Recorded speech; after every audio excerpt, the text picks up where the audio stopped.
End gold buyers, మీ కష్టాల్లో నమ్మకమైన మీ ఆత్మీయ నేస్తం. 86 ఏళ్ల వయసు. ఫిల్మ్ ఇండస్ట్రీలోకి వచ్చి 50 ఏళ్ళు అయింది. మీతో పాటుగా ఉన్నటువంటి కాంటెంపరరీస్ కావచ్చు, చాలా మందికి చాలా ఏళ్ల క్రితమే వచ్చింది. ఒక దశలో కాలంలో వినిపించిందేంటంటే, పద్మ అవార్డ్ రావాలంటే బోలెడంత రికమెండేషన్స్ చేయించుకోవాలి. ఈ పెద్దవాళ్ళ పైరవీలుంటాయి. పొలిటికల్‌గా ఇలా ఉంటే తప్ప రాదు అనేటువంటి స్టేజ్ నుంచి ఇప్పుడు ఇక్కడి దాకా వచ్చిన తర్వాత, మీరు పద్మశ్రీ మురళీమోహన్ అని ఇవన్నీ అన్న తర్వాత వచ్చినటువంటి ఒక అప్రిషియేషన్స్ అనేవి ఉంటాయి. ఫిల్మ్ ఇండస్ట్రీ కావచ్చు, పొలిటీషియన్స్ కావచ్చు, మీ అభిమానులు, ఫ్యామిలీ మెంబర్స్, రిలేటివ్స్ ఏమనిపించింది అప్పుడు ఆ మూమెంట్? అంటే పద్మశ్రీ ఏదో అనౌన్స్ చేస్తారు, అవార్డు ఇస్తారు, పేపర్లో ఫోటో వస్తుంది.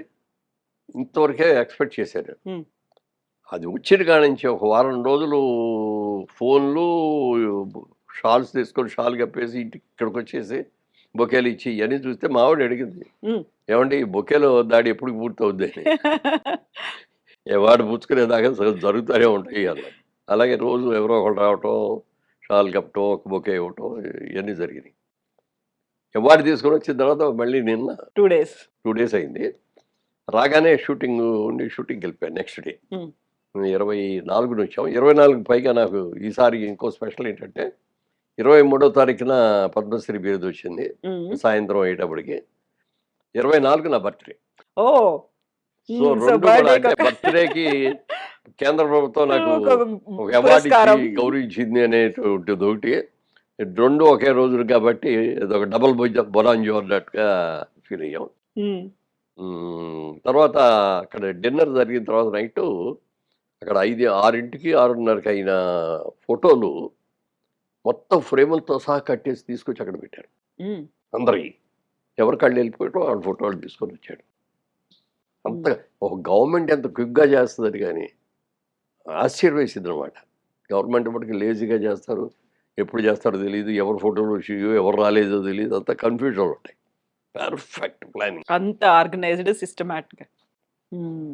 సో, ఇన్నేళ్ల ఫిల్మ్ ఇండస్ట్రీలో ఇవన్నీ చూసిన తర్వాత, మురళీమోహన్ అంటే ఒక సాఫ్ట్ పర్సన్ అనేది ఉంటుంది. మురళీమోహన్ అంటే ఒక పోలీసులు ఎలా ఎంక్వైరీలో ఒక క్లీన్ చిట్ ఇచ్చారో, అలాంటి క్లీన్ చిట్ ఇవన్నీ ఉన్నాయి.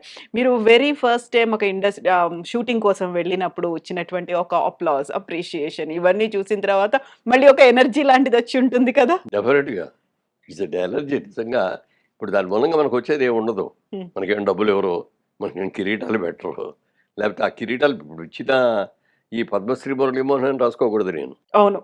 మీలాంటి వాళ్ళు ఎవరన్నా పద్మశ్రీ మురళీమోహన్ గారు అనొచ్చేమో కానీ నేను ఎక్కడ కూడా నా లెటర్ ప్యాడ్లో కానీ ఐప్యాడ్లో వీటిలో కానీ ఎక్కడ పద్మశ్రీ మురళీమోహన్ అని రాయకూడదు. అవును. మురళీమోహన్ పద్మశ్రీ అవార్డీ అని అవార్డీ. కింద బ్రాకెట్లో పెడతారు. ట్రూ. అంతవరకే తప్ప అనౌన్స్గా నాకు బ్యానర్లు కట్టండి నేను చెప్పటం, ఇది చేసుకోవడం, పద్మశ్రీ మురళీమోహన్ అనడం, జందాబాద్ అంటే ఏమి ఉండవు. అవును. అంత స్ట్రిక్ట్. ఆ ఇచ్చింది కూడా ఎప్పుడు పడితే అప్పుడు పెట్టుకోవడానికి వెళ్ళేది. అది ఆ వచ్చే దాన్ని ఒక షోకేస్ మంచి బాక్స్ లాంటిది ఇచ్చారు, బ్యూటిఫుల్ వుడెన్ బ్యాగ్స్. దాంట్లో పెట్టుకొని గోడ తగిలించుకోవడం, బీరోలో పెట్టుకోవడం చేయాలి తప్ప హ్మ్. దాన్ని మీరు ఎప్పుడు ఇక లైఫ్లో పెట్టుకోవడానికి లేదు. ఎంత గౌరవ సూచకంగా మీకు ఇచ్చారో, అంతే గౌరవంగా మనం దాన్ని దాన్ని చూసుకోవాలి. చూసుకోవాలి. దాంతోపాటు ఒక చిన్నది ఒకటి ఇచ్చారు, అదే మాదిరిది ప్యాటర్న్, సేమ్ ప్యాటర్న్, సన్నగా పొడుగ్గా ఉంది. హ్మ్. దాన్ని మాత్రం ఇక్కడ స్టేట్ ఫంక్షన్స్ అయినా జరిగేటప్పుడు, అఫీషియల్ ఫంక్షన్స్ అయినా జరిగినప్పుడు అది పెట్టుకొని వెళ్ళచ్చు. హ్మ్. అంతే తప్ప ఈ పెద్దదాన్ని ఇప్పుడు అదే మిలిటరీ వాళ్ళకి బోల్డెన్ పథకాలు అవును. వస్తాయి అవును. కదా, వాళ్ళు మెడల్స్. వరసని పెట్టుకుంటారు. ఆ మెడల్స్ అన్నీ పెట్టుకుంటారు. పెట్టుకుంటారు అది మెడల్స్. ఇదేమో మరి భారత గౌరవం. ప్రభుత్వం ఇచ్చే గౌరవం ఒక ఇది కదా. పురస్కారం. హ్మ్. సో, ఇన్నేళ్ల ఈ ఎక్స్‌పీరియన్స్ ఇవన్నీ అయిన తర్వాత ఒక్కరోజైతే వాకింగ్ మీకు మిస్ అయిపోయింది. ఆ రోజు అప్రిషియేషన్స్ వస్తున్నాయి కాబట్టి, ఆ కాల్స్ తీసుకోవాలి కాబట్టి. ఆ తర్వాత మళ్ళీ అది కంటిన్యూ అయిందా? కంటిన్యూ అయింది. ఇప్పుడు ఆ 3 రోజులు అక్కడికి వెళ్ళాం కదా. ఆ! 22, 23, 24. 22 మాకు ఫ్లైట్ 10:30కి. మామూలుగా 5కి లేచిపోయి వాకింగ్ అది చేశాను. ఈ 3 రోజులు మిస్ అవ్వకూడదు అని మళ్ళీ అదొకటి అవునా? మనసులో ఆ! చేసేసాం. అంటే రోజుకి 15,000 అడుగులు నడుస్తాను నేను. హ్మ్. అంటే 15,000. ఇన్ ఏ సింగిల్ స్ట్రెచ్చా? సింగిల్ స్ట్రెచ్ కాదు. ఆ! ఒక స్ట్రెచ్‌లో ఒక 1 అవర్ 15 మినిట్స్ అట్లా నడుస్తాను. తర్వాత మధ్యలో గ్యాప్ వస్తది. భోంచేసిన తర్వాత ఒక 20 నిమిషాలు నడుస్తాను ఇంట్లోనే. మళ్ళీ అలాగే ఈవినింగు ఒక సెషను హ్మ్. మళ్ళీ వాకింగు. హ్మ్. నైట్ పడుకోబోయే ముందు స్కోర్ చూసుకొని ఏమైనా తక్కువ ఉంటే మళ్ళీ అప్పుడు పడుకోబోయే దాన్ని కంప్లీట్ ఆ గ్యాప్ ఫిల్ 15 చేసుకొని ఫిల్ అవ్వాలి. ఉమ్, అట్లా ఆ రోజున ఫ్లైట్‌కి ఎక్కే ముందే పూర్తి చేసేసి 15,000 వెళ్ళిపోయాం. నెక్స్ట్ డే యాక్చువల్‌గా ఈ అవార్డ్ ఇచ్చే రోజు రిహార్సల్స్ ఇయన్నీ ఉన్నాయి కదా! ఎక్కువ నడవటానికి కుదరలా.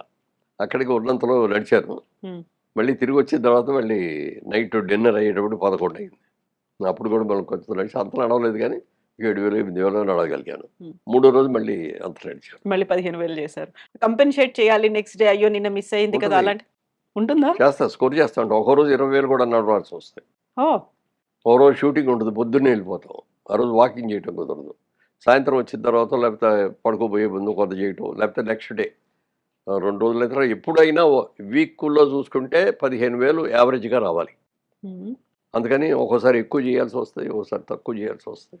యూజువల్ గా డాక్టర్స్ చెప్పేది 10,000 అడుగులు చాలు అంటారు. దాన్ని మించి Exactly. చేస్తున్నారు ఎందుకలా? అంతకుముందు నేను 20,000 నడిచేవాడిని. ఆ, ఎందుకు 20,000 నడిచేవాడిని అంటే ఎర్లీ ఏజ్లో ఎక్సర్సైజ్ చేస్తే బాడీ తగ్గడం అవన్నీ కూడా పర్ఫెక్ట్గా దొరుకుతాయి. బాగా ఎక్కువ పరిగెడతారు, జాగింగ్ చేస్తారు ఇవన్నీ. నేను ఆ రోజుల్లో కూడా నడిచేవాడిని, అప్పుడప్పుడు జాగింగ్ చేసేవాడిని, స్విమ్మింగ్ చేసేవాడిని, ఉమ్, లేకపోతే ఏదైనా హార్స్ రైడింగ్ లాంటిది చేసేవాడిని. అప్పట్లో ఈ జిమ్లో ఇవన్నీ లేవు మేము వచ్చిన కొత్తలో. ఆ రోజుల్లో ఎన్టీ రామారావు, నాగేశ్వరరావు అయితే నాగేశ్వరరావు గారు ఎప్పుడు నడకే. ఎన్టీ రామారావు గారు ఏం చేసేవారంటే తెల్లవారుజామున లెగుస్తారు ఆయన. 3:30 లేచిపోతారు. లేచిపోయి కాలకృత్యాలు తీసుకొని ఇక అక్కడ ఎక్సర్సైజ్ చేయాలి కదా, ఆయన ఇంటి ముందు ఒక లారీ ఇసుక అన్లోడ్ చేసి ఉంటుంది. ఉమ్. ఎప్పుడు ఇప్పుడు ఒక పార పుచ్చుకుంటారు, మామూలు ఇట్లా పెద్ద ఈ కాకుండా పార ఇట్లా ఒంగోని వంగి. పోయారన్నమాట. అక్కడికి వెళ్ళి ఆ ఇసుక అంతా ఇటు తోస్తారు మొత్తం. ఈ లారీ లోడ్ ఇటు మొత్తం వస్తారు. మళ్ళీ అయిన తర్వాత ఇది తీసుకొని ఇటు పోతారు. దట్ ఈస్ అదే రోజు రోజు రోజు అది ఆయన ఎక్సర్సైజ్. బాగుంది, చాలా బాగుంది. ఎందుకంటే ఇప్పుడు ఎంతమంది అభిమానించారు, అభిమానులు వస్తున్నారంటే అది నిలబెట్టుకోవాలంటే మేము కూడా కొన్ని సాక్రిఫైస్ చేయాలి. అవును కదా. ఏది పడితే ఎత్తాను, లిమిటెడ్ ఫుడ్, వీలైనంత వరకు హౌస్ ఫుడ్, స్వీట్స్ దగ్గరికి రానేమో, ఉమ్, ప్రాక్టీస్. అది వాకింగ్ చేస్తారా, జిమ్కి వెళ్ళి చేస్తారా, ఏం చేస్తారు, అది ఆ బాడీ కాపాడుకోవాలి, పొట్ట పెరగకూడదు. నాకు అప్పుడప్పుడు అనిపిస్తుంది, కొంతమంది అంటారు మురళీమోహన్ గారు మిమ్మల్ని చూస్తే మాకు చాలా ఇన్స్పిరేషన్ అండి, మేము కూడా మీలాగే చేస్తామండి అని చెప్పినప్పుడు మనసులో సంతోషం ఉంటుంది. లోపల అనుకుంటాం దీనికోసమే ఎంత కష్టపడుతున్నాం, నీకేం తెలుసు బాబు అంటాం. మా కష్టం ఏం తెలుసు. మీరు ఏం తింటారు సార్ అంటారు. మీరందరూ ఏం తింటారు, నేను అదే తింటాను, కాకపోతే లిమిట్గా తింటున్నాం, ఏమి తింటున్నామో తెలుసుకొని ఎంత తినాలో తెలుసుకొని అంత కరెక్ట్గా ఉంటాం. మార్నింగ్ బ్రేక్ఫాస్ట్ అది పెట్టే ఉంటుంది అనుకోండి, మామూలుగా ఇడ్లీలు దోశలు ఇవన్నీ తింటాం కదా, ఏం తిన్నాను నేను. అది తినకుండా ఫ్రూట్స్, సీజనల్ ఫ్రూట్స్, పప్పాయి, లేకపోతే వాటర్ మిలన్, యాపిల్, సీతాఫలాలు దొరికినప్పుడు సీతాఫలాలు, మామిడికాయలు వచ్చినప్పుడు మామిడికాయలు, అట్లా సీజనల్ ఫుడ్ తినేసి ఒక గ్లాస్తో రాగి జావ తాగుతాను డైలీ. అదే లంచ్కి వచ్చేటప్పటికి ఆ రోజు అప్పుడు రైస్ తోటి వెజ్ మెయిన్గా ఆకుకూర కంపల్సరీగా ఉంటుంది, ఆకుకూర పప్పుకూర ఇది. తర్వాత నాన్ వెజిటేరియన్ ఉంటే తింటాం, అది కూడా వారానికి 2 రోజులు 3 రోజులు తింటాం కాబట్టి రెగ్యులర్గా తిన్నాం.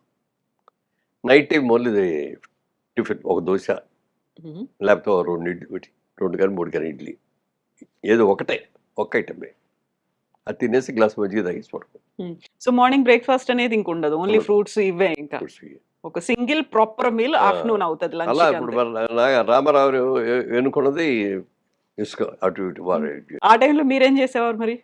అప్పుడు మేము పొద్దున్నే బయటికి తెల్లవారుజాము లేచి నడక్కే వెళ్ళేవాళ్ళం.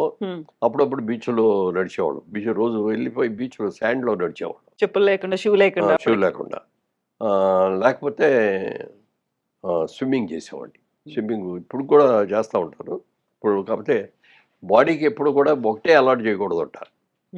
తిండి కానీ ఎక్సర్సైజ్ కానీ ఏదైనా దాన్ని కన్ఫ్యూజ్ చేసేయాలన్నమాట. దాన్ని ఏ రోజున ఏం పెడతాడో తెలియదు ఈయన అనుకోవాలి, అది లేకపోతే షుగర్స్ అన్ని అక్కడ స్టోర్ అయిపోయి ఉంటారు, మొత్తం స్టోర్ చేసేసి పెడుతుంది. అవును. అందుకని అలా చేయటం అలవాటు. ఇప్పుడు జిమ్కి కూడా వెళ్తారు, ఎందుకంటే కొంచెం మజిల్స్ అవన్నీ కూడా లూజ్ అయిపోతాయి ఏజ్ని బట్టి. మరి దానికి మా బాబు గొడవ పెడితే జిమ్కి రోజు 1 గంట సేపు ఈవినింగ్ 4:30 to 5:30 జిమ్ చేస్తారు. అదే వాకింగ్ ట్రెడ్మిల్ మీద చేయొచ్చు కదా, ఎందుకు 15,000 అడుగులు పార్క్? థ్రెడ్‌మిల్ మీద చేసేటప్పుడు ఏమవుద్దంటే, అది ఒక రిథమ్ పెట్టుకొని స్పీడు, హ్మ్. ఎలివేషన్ అయన్నీ పెట్టుకొని చేస్తాం. దాంట్లో స్పీడు తగ్గించుకోవడం అవును. కావాలంటే చేసుకుంటూ ఉంటారు. నాకెందుకో మొదటి నుంచి అది ఇష్టం లేదు. నాకు నేచర్‌లో నడవాలి.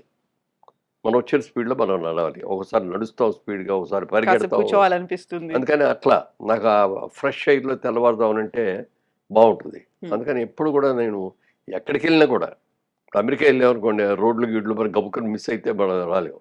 అందుకని ఎటు వెళ్తున్నాం, లెఫ్ట్ ఎక్కడ తిరుగుతున్నాం, రైట్ వెళ్తున్నాం ఇయన్నీ చూసుకొని హ్మ్. దాని ప్రకారం ఒక మ్యాప్ ఏదైనా పెట్టుకుంటారా మొబైల్‌లో? ఏం లేదు మొబైల్‌లో పెట్టుకోవడం. హ్మ్.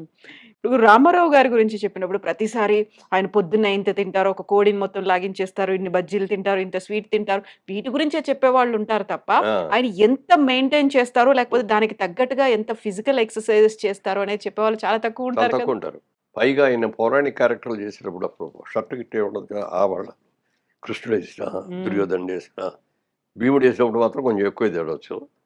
మిగిలిన అన్ని రోజులు అసలు నేల మీదే పడుకుంటారు.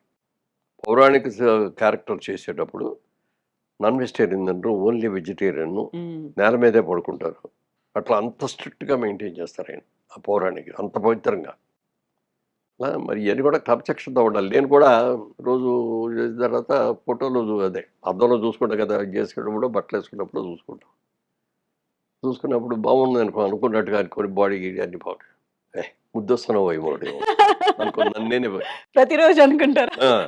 ప్రతిరోజు అనుకోకపోయినా అప్పుడప్పుడు అనుకుంటా. ఒక్కోసారి ఏదో సరిగ్గా నడవలేకో, ఏదో కుదరలేకో కొంచెం పొట్ట పెరిగి మొహం పీకిపోయినట్టుంటే, ఏంట్రా మొహం హ్మ్. దరిద్రంగా ఉంది.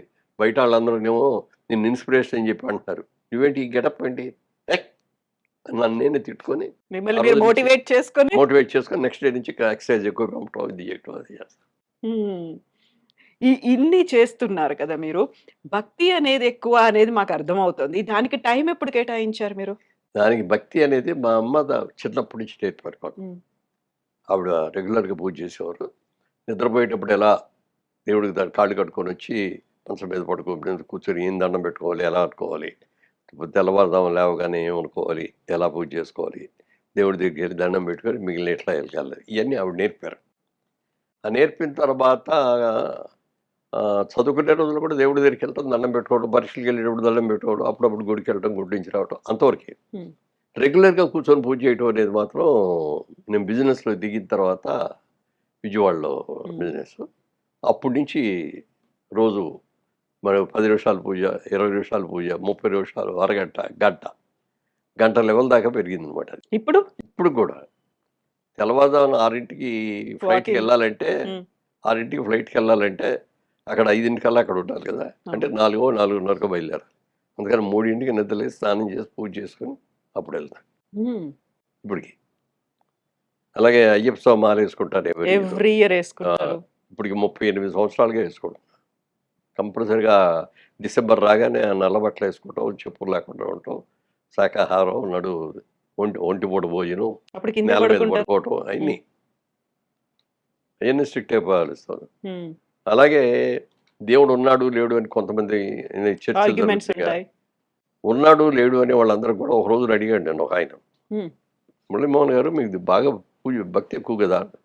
"అవునండి" అన్నాను. "రోజు పూజ చేస్తారా?" అన్నాడు. హ్మ్. "చేస్తానండి" అన్నాను. "మీకు దేవుడు ఎప్పుడన్నా కనపడ్డాడా?" అన్నాడు. "కనపడ్డాడండి." "నాకు చూపిస్తారా?" అన్నాడు. "మీకు నిజంగా చూడాలనుంటే చూపిస్తానండి." "నాకు నిజంగానే చూడాలండి" అని. నేను కొన్ని ప్రశ్నలు అడిగితే ఆ ప్రశ్నలకు నువ్వు సమాధానం కరెక్ట్‌గా చెప్తే చూపిస్తాను. "అడగండి సార్" అన్నాడు.